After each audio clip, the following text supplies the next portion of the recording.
ವೀಕ್ಷಕರೇ ಪ್ರಣಾಮ. ವಿಶ್ವ ಪ್ಲಸ್ ಟಿವಿಗೆ ಸ್ವಾಗತ.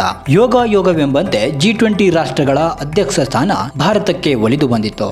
ಈ ಸ್ಥಾನದಲ್ಲಿದ್ದಾಗ ಭಾರತ ಅತಿಥೇಯನಾಗಿ ಸದಸ್ಯ ರಾಷ್ಟ್ರಗಳಿಗೆ ನವದೆಹಲಿಯ ಭಾರತ ಮಂಟಪಂ ನೆಲೆಯಿಂದ ಕೊಟ್ಟ ಥೀಮ್ ಲೈನ್ ಏನಂದ್ರೆ ಒಂದು ಭೂಮಿ, ಒಂದು ಕುಟುಂಬ, ಒಂದು ಭವಿಷ್ಯ. ಅದುವೇ ವಸುದೈವ ಕುಟುಂಬಕಂ ಮಂತ್ರ.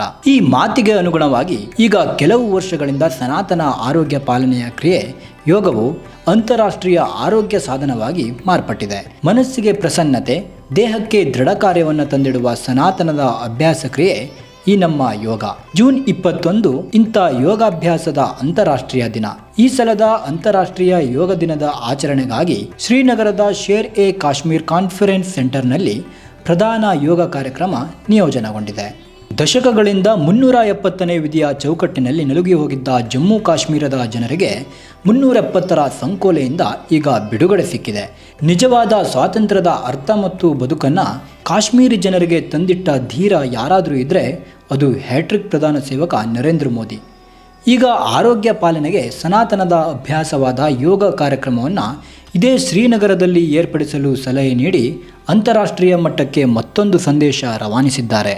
ಭಾರತ ದೇಶದ ಪ್ರಧಾನಿ ಮಾಜಿ ಜವಾಹರಲಾಲ್ ನೆಹರು ನಂತರ ಹ್ಯಾಟ್ರಿಕ್ ಪ್ರಧಾನಿ ಎಂಬ ಹಿಸ್ಟರಿ ಬರೆದಿರುವ ನಮ್ಮ ಇಂದಿನ ಪ್ರಧಾನಿ ನರೇಂದ್ರ ಮೋದಿ ಆರಂಭಿಸಿರುವ ಅಂತಾರಾಷ್ಟ್ರೀಯ ಯೋಗ ದಿನಾಚರಣೆಯ ಹಿಂದೆ ನಾವೆಲ್ಲ ಒಂದೇ ಕುಟುಂಬ ಎಂಬುವ ಹಿರಿದಾದ ಭಾವ ಅಡಗಿದೆ. ಈ ಭಾವದಂತೆ ಸನಾತನದ ಅಭ್ಯಾಸವಾದ ಯೋಗ ಎಲ್ಲರ ನಿತ್ಯಕ್ರಿಯೆ ಆಗಬೇಕು.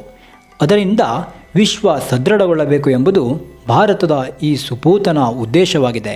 ಜೂನ್ 21 ಅಂತಾರಾಷ್ಟ್ರೀಯ ಯೋಗ ದಿನವಾಗಿ ಚುಕ್ಕೆ ಗುರುತು ಪಡೆದುಕೊಂಡಿದೆ. 2015ರಿಂದ ಪ್ರತಿ ಜೂನ್ 21ಕ್ಕೆ ಪ್ರಧಾನಮಂತ್ರಿ ನರೇಂದ್ರ ಮೋದಿ ಅವರ ನೇತೃತ್ವದಲ್ಲಿ ಒಂದು ವಿಶಿಷ್ಟ ಹಾಗೂ ಪ್ರಧಾನ ಕಾರ್ಯಕ್ರಮವು ಅಷ್ಟೇ ಪ್ರಮುಖವಾದ ಸ್ಥಳದಲ್ಲಿ ಆಯೋಜನೆಗೊಳ್ಳುತ್ತಾ ಬಂದಿದೆ.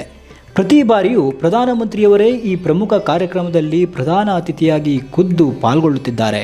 ವಿಶ್ವ ನಾಯಕರ ಮೊದಲ ಸಾಲಿನ ಪ್ರಮುಖ ನೇತಾರರಾಗಿ ಭಾರತದ ಪ್ರಧಾನಿ ಸ್ಥಾನ ಪಡೆದಾಗಿನಿಂದಲೂ ಜೂನ್ 21ರ ಯೋಗ ಕ್ರಿಯೆ ಜಗತ್ತಿನ ಬಹುತೇಕ ದೇಶಗಳಲ್ಲಿ ಪ್ರಮುಖ ಕಾರ್ಯಕ್ರಮವಾಗಿ ರೂಪುಗೊಳ್ಳುತ್ತಾ ಬಂದಿದೆ.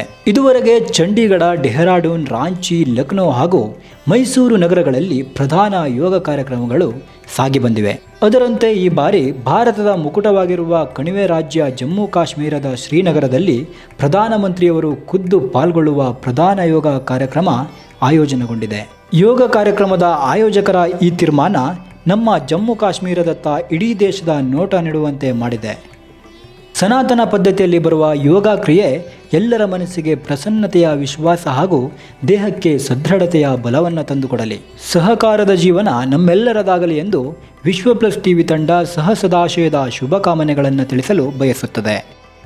ಬ್ಯೂರೋ ರಿಪೋರ್ಟ್, ವಿಶ್ವ ಪ್ಲಸ್ ಟಿವಿ. ವಿಶ್ವ ಪ್ಲಸ್, ಜನಹಿತಕ್ಕಿದು ಜ್ಞಾನದ ಜಾಲ.